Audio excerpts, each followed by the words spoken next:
मित्रांनो 32 क्लासेसच्या ऑनलाईन क्लासेसमध्ये आपले स्वागत. मित्रांनो कालपर्यंत आपण इंटिग्रेशन शिकत होतो, तोच चॅप्टर आपण पुढे कंटिन्यू करतोय. बघा नेक्स्ट एक्झाम्पल आहे आपलं evaluate integration of 1 upon x square plus 4 into dx.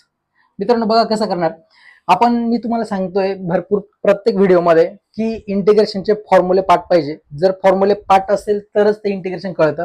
तर मी पहिल्या व्हिडिओमध्ये आपले जे फॉर्म्युले झाले ते फॉर्म्युले एकदा रिवाइज करा, त्याला 4-4, 5-5, 10-10, 20-20 वेळेस लिहा, म्हणजे जेणेकरून त्याची प्रॅक्टिस होईल आणि मगच तुम्हाला इंटिग्रेशन कळेल.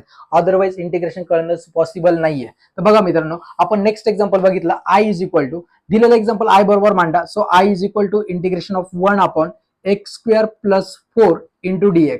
मित्रांनो आपण एक फॉर्म्युला बघितला बघा, integration of 1 upon a square plus x square plus a square, x square plus a square into dx is equal to tan inverse of x upon a plus c. असं tan inverse of x upon a plus c असा एक formula होता बघा.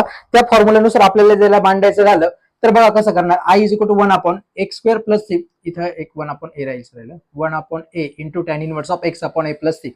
So I is equal to, बघा आता महत्वाची गोष्ट, हा जो डिनॉमिनेटर आहे, ज्याला डिनॉमिनेटर कळेल त्याला फॉर्म्युला पण वापरता येईल. डिनॉमिनेटर मध्ये एक्स स्क्वेअर आहे, एक्स हा कुणाचा परफेक्ट स्क्वेअर आहे, एक्स ब्रॅकेटचा परफेक्ट स्क्वेअर, आणि 4 हा कुणाचा परफेक्ट स्क्वेअर आहे, 2 चा. म्हणून आपण मांडताना बघा 1 अपॉन इंटिग्रेशन ऑफ एक्स ब्रॅकेटचा स्क्वेअर, याचा अर्थ एक्स स्क्वेअर प्लस 4 हा परफेक्ट स्क्वेअर आहे 2 चा, म्हणून 2 चा square into dx. So I is equal to, बघा इथे फॉर्म्युला ऍड झाला तुमचा 1 upon x square plus a square. X म्हणजे एक्स ची टर्म पाहिजे, ए म्हणजे अल्जेब्रिक टर्म, तसे अल्जेब्रिक टर्म आली. 1 अपॉन याला म्हणणार तुम्ही एक्स स्क्वेअर आणि याला म्हणणार तुम्ही a square. So 1 upon a, a म्हणजे काय तुमचं, ए म्हणजे 2 आहे, म्हणून 1 upon 2 into tan inverse of, पुरं उत्तर आहे एक्स, एक्स म्हणजे एक्स ॲज इट इज आणि ए म्हणजे 2 आहे प्लस सी. अशा पद्धतीने मित्रांनो तुमचं उत्तर आलं 1 upon 2 into tan inverse of x upon 2 plus C. मित्रांनो नेक्स्ट एक्झाम्पल आहे बघा. Next example evaluate integration of, बघा evaluate integration of. Next example आहे आपलं integration of 1 upon under root of 1 minus x square minus cos x into dx. बघा मित्रांनो कसं करणार याला आपण. I is equal to 1 upon under root of 1 minus x square minus cos x. तर आता याला कसं करणार, याला परत प्रत्येकाला इंटिग्रेशन सेपरेट मांडा. So we have I is equal to integration of 1 upon under root of 1 minus x square into dx. We have as it is मांडलं पाहिजे, तुम्ही परत तिथे लिहिलं integration of 1 upon integration of cos x into dx.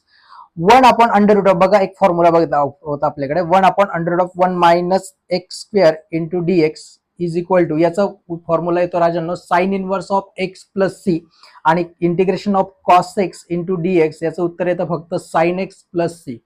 तर मित्रांनो याला कसं मांडणार बघा.